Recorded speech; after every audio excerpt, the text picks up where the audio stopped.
সবসময় মাথায় রাখবেন, পরিস্থিতি কিন্তু যে কোনো সময় পরিবর্তন হতে পারে। সময় কিন্তু বদলায়। এই সময়টা বদলায়, পরিস্থিতি যেহেতু পরিবর্তন হয়, তো এভাবে আমাদের বুঝে শুনে চলা উচিত।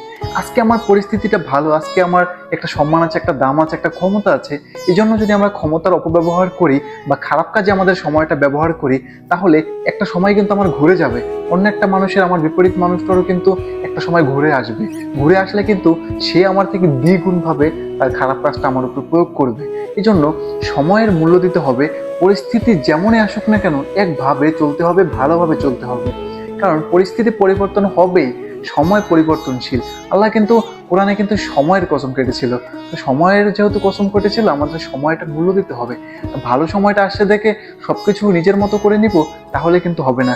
খারাপ সময়টাও আসবে, খারাপ সময়টাকেও নিজেকে গুটিয়ে নিতে হবে, মানিয়ে নিতে হবে।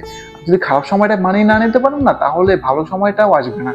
আর ভালো সময়টা অবশ্যই আসবে। ভালো সময়টাকে খারাপ সময়ের সাথে কম্পেয়ার করে চলতে হবে। এটাই আমাদের জীবন। এভাবে যদি চলেন, এটা যদি মেনে বুঝে, নিয়ম মেনে যদি সঠিকভাবে জীবনটাকে সাজান না, তাহলে আপনি ভালো থাকতে পারবেন, সুস্থ থাকতে পারবেন, স্বাভাবিকভাবে সব মানুষের সাথে সমাজে মিলেমিশে চলতে পারবেন, ভালো থাকতে পারবেন।